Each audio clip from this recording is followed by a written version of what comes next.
السلام علیکم، حکیم نوید احمد آپ سے مخاطب ہوں۔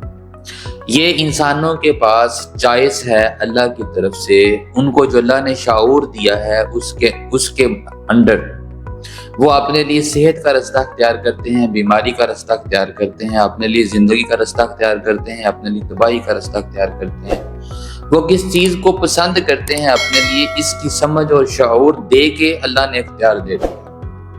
آج میں یہاں مسقط عمان میں ایک دوست کے ہاں موجود ہوں۔ انہوں نے جو ناشتہ رکھا میرے سامنے لا کے، وہ ہائیلی ریکمینڈڈ ناشتہ ہے۔ وہ پروٹین سے، وہ فائبر سے بھرپور ایسا ناشتہ ہے جو آپ کو خاص طور پر ان تمام لوگوں کو جو مڈل ایسٹ میں رہتے ہیں، جو عمان، سعودیہ، بحرین، کویت، ان جگہوں پر رہتے ہیں، امارات میں رہتے ہیں، ان کے لیے تو یہ انتہائی فائدہ مند ہے۔ میں یہ بات دہراتا چلوں کہ پاکستان میں بھی میرا یہ معمول ہے، ایک دن بعد ایک دن میں یہی ناشتہ کرتا ہوں۔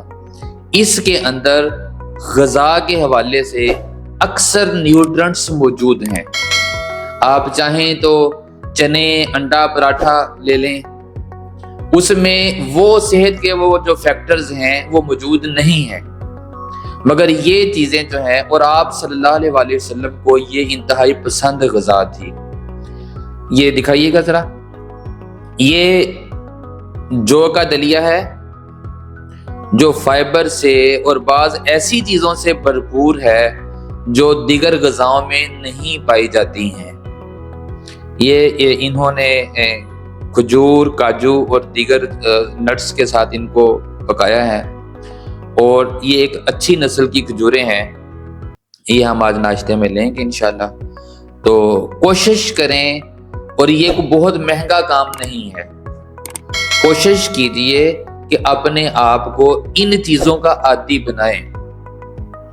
ہر وقت گوشت کھانا، ہر وقت پروٹین لینا، ہر وقت کڑاہیاں کھانا ضروری نہیں ہے۔ آج کل کے حالات میں اس وقت جیسا چل رہے ہیں، ہم دیکھتے ہیں کہ اکثریت بیمار ہے، اکثریت کو قبض کے مسئلے ہیں، ایسیڈیٹی کے مسئلے ہیں، گرد کے مسئلے ہیں، اور ہڈیوں کے مسئلے ہیں، اور یہاں ان جگہوں پر تو سیکچول ایشوز بہت زیادہ ہیں۔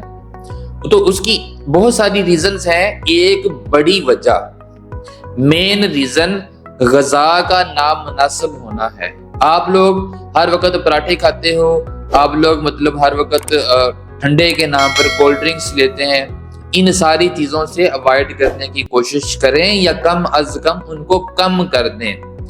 ہفتے میں 2 سے 3 دن یہ والا بریک فاسٹ ضرور کریں۔ یہ آپ کو پتہ ہونا چاہیے کہ آپ صلی اللہ علیہ وسلم کا پسندیدہ ناشتہ تھا، آپ کی پسندیدہ غذا تھی، اور ظاہر ہے صحابہ میں اور پہلے کے انبیاء میں بھی یہ چیزیں بہت پسند کی جاتی تھیں۔ اس لیے فطرت کے قریب آئیں، لمبی عمر پائیں، فطرت کے قریب آئیں، بیماریوں سے بچیں۔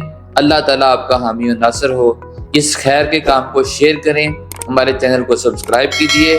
اللہ حافظ، السلام علیکم۔